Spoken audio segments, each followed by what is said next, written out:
Lions at Packers, which was always going to be a good Week 1 game. It's a divisional matchup against two teams that a lot of people have high hopes for.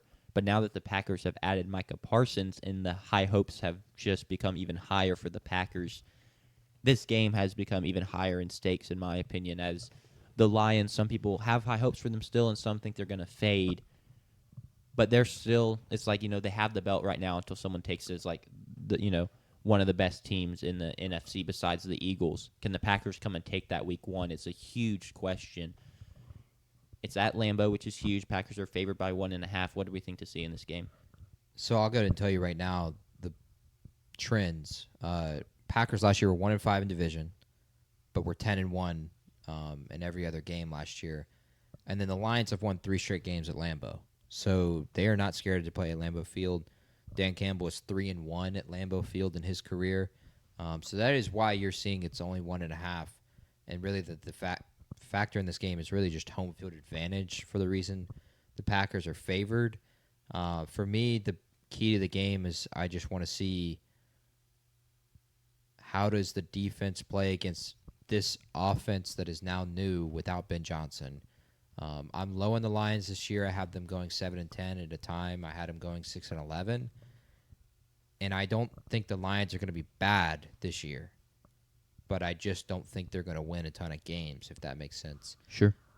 They have all the weapons there offensively, but I'm really curious to see how it goes without Mr. Ben Johnson and without Aaron Glenn as well defensively. How do they play? They're always going to play with a ton of emotion. They're going to play with a ton of fire. They're going to play with a ton of confidence. They're always going to do that as long as Dan Campbell is there. That is always going to be the case. But how tight are they? How well do they execute? Because even a Dan Campbell-led team won 3 games his rookie year as a head coach, which I understand. It was his first year as the head coach, and the Lions were a terrible roster at that time. But that can happen even with a great head coach. So I'm really curious to see how that looks. I just want to see how did the Lions' offense look against what is arguably one of the best defenses they'll play the entire year. Now, Micah Parsons is questionable to play on Sunday. He was limited in practice today as well.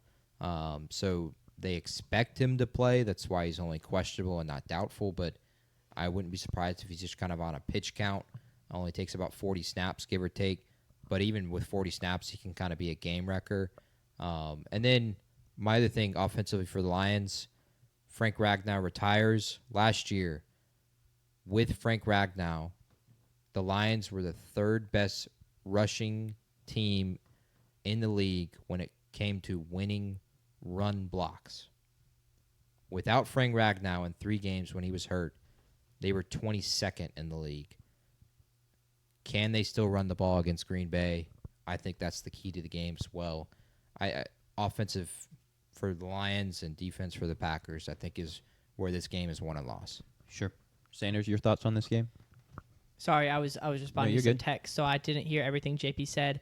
Wow. I think it'll be, if Parsons plays, how much does he affect the game? I think that'll be really interesting. It's going to be 2 of the best edge rushers we saw in the NFL last year in Aiden Hutchinson and Micah Parsons. It's the 2 leaders for Defensive Player of the Year in terms of Vegas odds right now. Very, very good edge rushers. And so how is the game determined by them, right? We've got 2 good offenses. Detroit is very talented, but losing the offensive coordinator, how do they recover from that? And then Green Bay with Jordan Love, and then that wide receiver core that I'm not high on, but it is very deep. Probably the deepest, like you get down to the 6th or 7th guy, and they can probably be wide receiver 2 on other NFL teams. So a very deep wide receiver room, even as if I don't love it. So is the game won by a late strip sack? Is the game won by a safety or a 4th down and 4, and the Micah Parsons just gets to Goff and ends the game there? I think that the defensive line and those 2 guys could be really important. What does the rest of that Detroit defensive line look like? Because in Green Bay, we've got the Michigan guy we talked about last year, Rashawn Gary, who we really expect to be a really good 1A on that D-line. Who does Detroit have step up and play 1A there to complement Aiden Hutchinson? So, and then what does Hutchinson look like coming back from the injury? Because realistically, the last we saw him, he was fantastic, yes, but He's been recovering from a broken leg. We got to see what that looks like.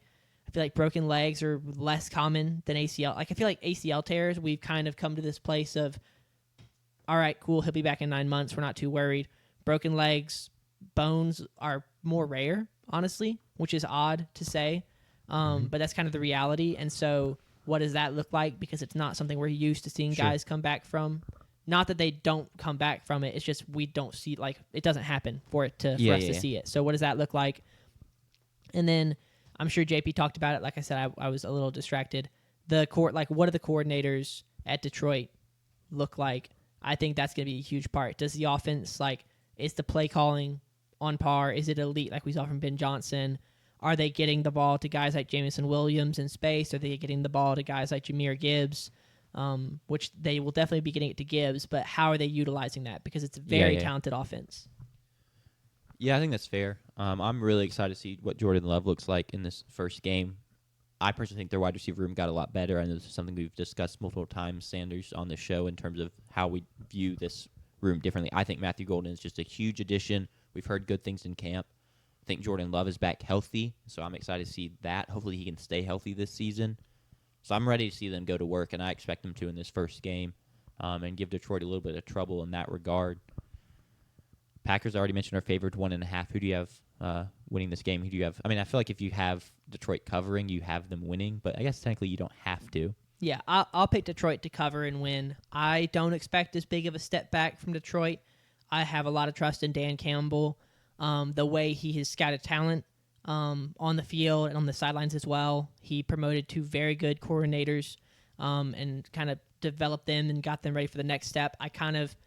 He just seems to be a really good identifier of talent and not personality, but like guys who have it.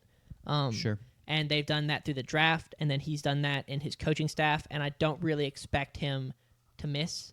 Now it's going to be hard to replace them. The guys they bring in may not be exactly what they lost, or they may not be like that yet, but I do think he's going to identify some really good coordinators to fill those shoes.